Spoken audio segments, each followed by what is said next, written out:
திருநெல்வேலி மாவட்டம் ராதாபுரம் சட்டமன்ற தொகுதிக்கு உட்பட்ட திசைநிலை தாலுகா உவரி கடற்கரை கிராமம். அந்த கிராமத்து மக்கள் பல ஆயிரம் பேர் நாட்டு படகு வைத்து மீன்பிடி தொழில் செய்து வருகின்றார்கள். அவர்களுக்கு தூண்டில் வலை அமைக்க வேண்டும் என்று சொல்லி 2006-11 தலைவர் கலைஞர் ஆட்சியில் கேட்டார்கள்.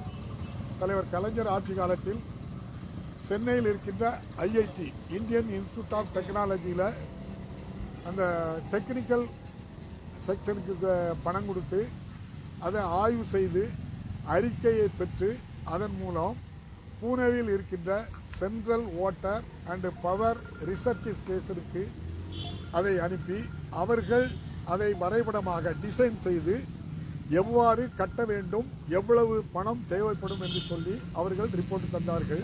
2014 அந்த ரிப்போர்ட் படி 63 கோடி ரூபாய் நிதி தேவைப்பட்டது. ராதாபுரம் சட்டமன்ற தொகுதிக்கு உட்பட்ட கூடன்குளம் அணு உலையில் இருந்து CRS நிதியிலிருந்து 63 கோடி ரூபாய் நிதி கொடுக்கப்பட்டது. அதன் மூலம் கடற்கரையில் இருந்து 320 மீட்டர் நீளத்திற்கு கடலுள் கல் போட வேண்டும். ஆனால் நம்முடைய மாண்புமிகு மீன்வளத்துறை அமைச்சர் ஜெயக்குமார் அவர்களும் முதன்மை என்ஜினியர் ஃபிஷரிஸ் டிபார்ட்மெண்ட் சென்னையில் இருக்கின்றவர்களும் இணைந்து 50 கோடி ரூபாய்க்கு மேல் உள்ள பணி என்றால் மத்திய அரசினுடைய CPW அதாவது சென்ட்ரல் பப்ளிக் ஒர்க்ஸ் டிபார்ட்மெண்ட் தான் அதை செய்ய வேண்டும். ஆகவே அதை இரண்டாக பிரித்து 50 கோடிக்கு கீழாக இரண்டாக பிரித்து அந்த பணத்தை என்ன நோக்கத்திற்காக பணம் கொடுத்தார்களோ அதுபடி கடற்கரையில் இருந்து 320 மீட்டர் நீளத்திற்கு போடாமல் 270 மீட்டர் போட்டார்கள். அதற்கு 270 மீட்டருக்கு மேல் உள்ள பகுதி ஆழ்கடல், அதிகமான கல் தேவைப்படும். ஆகவே அந்த திட்டத்தையே கேலி கூத்தாகி கடற்கரை பகுதி பாதிக்கின்ற வண்ணம் மிக மோசமான நிலையில் இதை செய்துவிட்ட காரணத்தினால் அங்கே உவரி கடற்கரை கிராமம் மிக மோசமாக அழிகின்ற நிலைக்கு இது சென்று விட்டது. பல கோடி ரூபாய் 63 கோடி ரூபாயில் 25 கோடி ரூபாய்க்கு மேல் பணத்தை கொள்ளையடித்து விட்டார்கள். பல முறை அதிகாரிகளிடம் மீனவ மக்களும் நாங்களும் முறையிட்டும் எந்த நடவடிக்கை எடுக்காததால் அவர் மீது லஞ்ச ஒழிப்புத்துறை இயக்குனர் அவர்களை சந்தித்து மனு கொடுத்து அவர் மீது லஞ்ச புகார் பதிவு செய்து வழக்கு பதிவு செய்ததோடு சாரித்து தக்க நடவடிக்கை எடுக்க வேண்டும் என்று சொல்லி எழுதி நேரில் வந்து இயக்குனர் அவர்களும் என்னை சந்தித்து மனுவை பெற்றுக்கொண்டு அதற்குரிய ரசீதையும் தந்திருக்கின்றார்கள். முறையாக நடவடிக்கை எடுத்து அவர்கள் மீது நாங்கள் நடவடிக்கை எடுப்போம் என்று உறுதியளித்திருக்கின்றார்கள். இதுபோல் அவர் இது மட்டுமல்ல, ஏற்கனவே வாக்கி டாக்கி ஊழல் மிகப்பெரிய அளவில் செய்திருந்தார். அதுவும் கவர்னர் அவர்களை சந்தித்து எங்கள் தலைவர் MK ஸ்டாலின் அவர்கள் புகார் மனு கொடுத்திருக்கின்றார்கள்.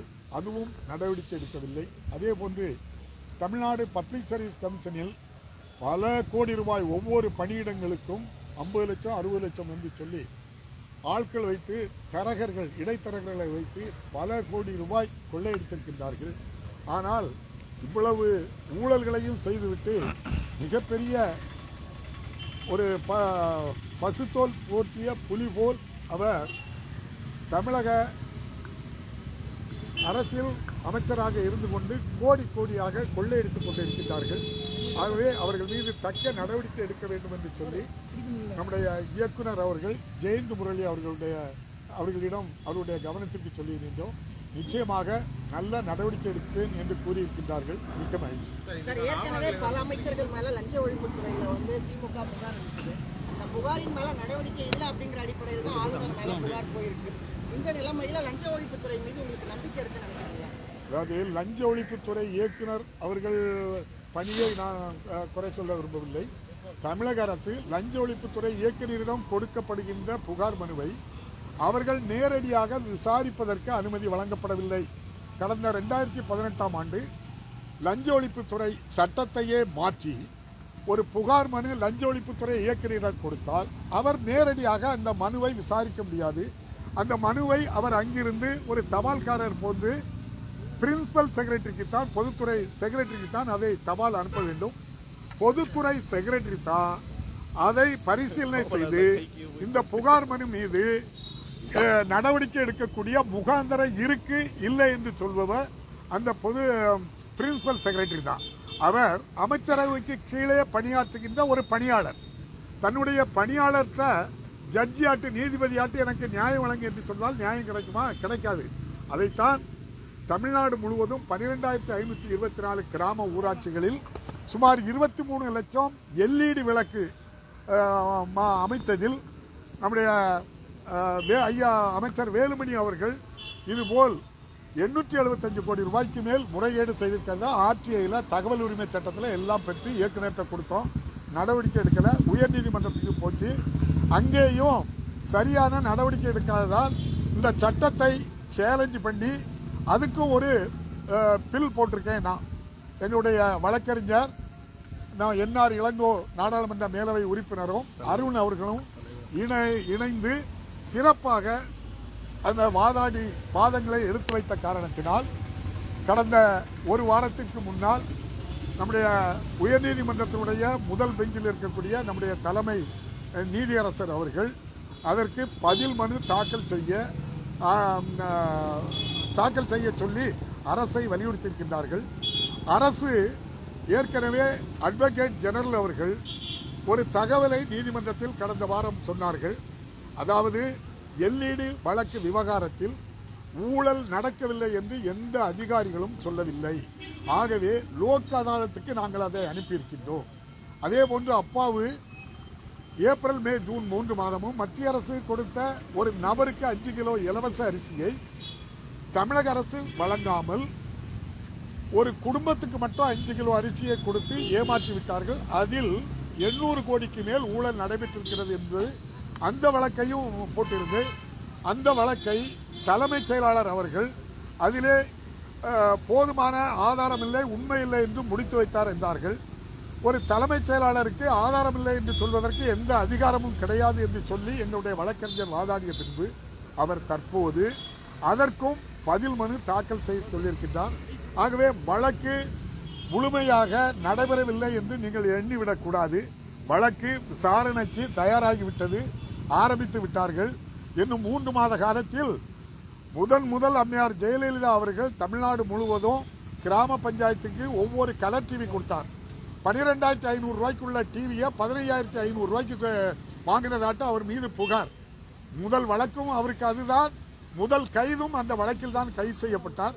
அதே மாதிரி தான் எங்கள் தலைவர் மு க ஸ்டாலின் அவர்கள் 2 தினங்களுக்கு முன்னால் கோயம்புத்தூரிலே சொன்னார், ஐயா வேலுமணி அவர்கள் மீது நிச்சயமாட்டு இந்த வழக்கிலே மிகப்பெரிய ஊழல் நடந்திருக்கிறது என்பதை அதிகாரிகளே ஒத்துக்கொண்டு தான் லோக் ஆயுக்தாவுக்கு அனுப்பியிருக்காங்க.